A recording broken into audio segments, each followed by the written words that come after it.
स्वागत है आपके अपने यूट्यूब चैनल एसके एडुकेट पे। तो आज की इस वीडियो में हम बात करने वाले हैं क्लास 9 की हमारी एक बहुत ही इंपॉर्टेंट चैप्टर है जिसका नाम है दुख। ठीक है, पर इस चैप्टर को समझने से पहले हमें इसके जो रचनाकार हैं उनके बारे में थोड़ा देख लेना चाहिए, क्योंकि जब तक हम लोग रचनाकार के बारे में नहीं जानेंगे तब तक हमें चैप्टर के बारे में कुछ भी समझ में नहीं आएगा। तो बेहतर यही है कि सबसे पहले हमें चैप्टर को समझने से पहले हमें राइटर के बारे में थोड़ा जानना चाहिए। और ये दुख जो चैप्टर है इसके रचनाकार हैं यशपाल जी।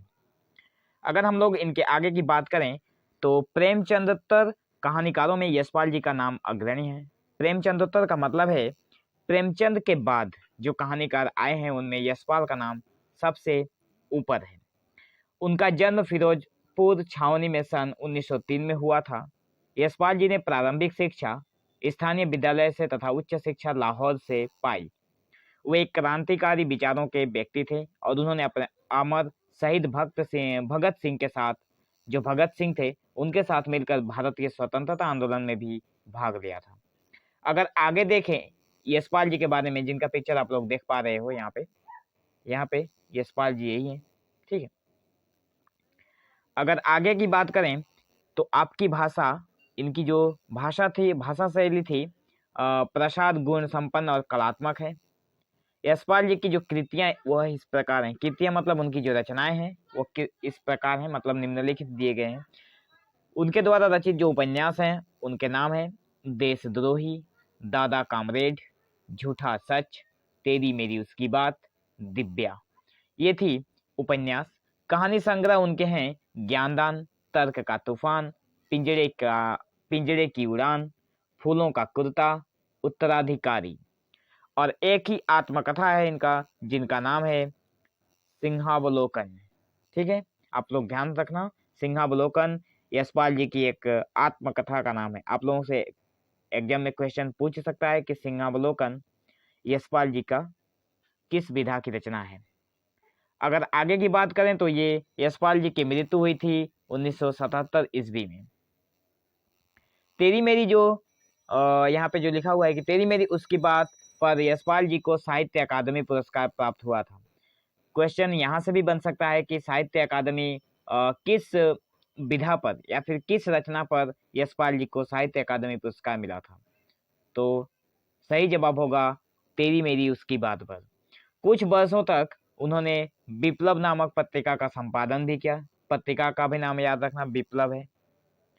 इनकी रचना कहानियों में मन की कोमल एवं यथार्थ अनुभूति तथा वास्तविक तथ्यों के दर्शन होते हैं।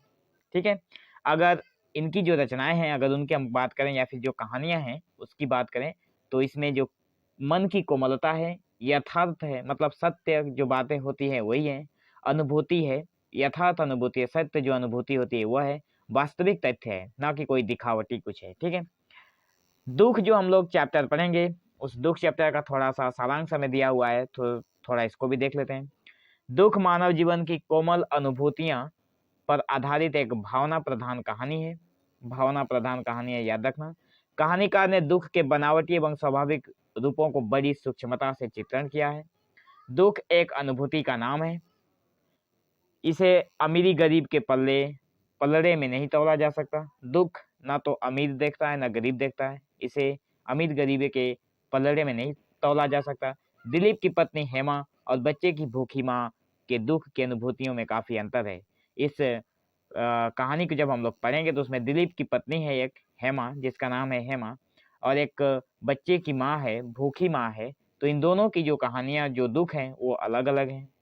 हेमा का दुख बनावटी और रसीला है जबकि भूखी माँ का दुख वास्तविक है। हेमा जो है वो बनावटी दुख दिखा रही है, पर माँ जो है वह वास्तविक दुख दिखाती है इस चैप्टर में। जहाँ हेमा का बनावटी और रसीला दुख पाठकों के दिल में कोई हमदर्दी पैदा नहीं करता, वहीं भूखी माँ का स्वाभाविक दुख हमें सोचने पर बेबस कर देता है।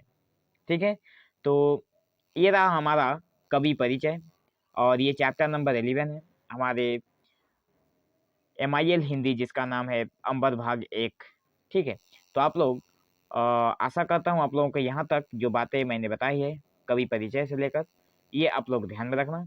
और इसके सेकंड वाले पार्ट आप लोगों के चैनल के प्लेलिस्ट में मिलेगा, जहाँ से आप लोग या फिर इस वीडियो के डिस्क्रिप्शन में भी उन सबका लिंक मिलेगा, तो आप लोग वहाँ से चैप्टर को अच्छी तरह से समझ सकते हैं, ताकि आप लोगों के एग्जाम में बहुत ईजी हो आंसर लिखने में। ठीक है, तो सबसे पहले आप लोग चैप्टर को अच्छे से समझिए, उसके बाद आप लोग क्वेश्चन आंसर कीजिए।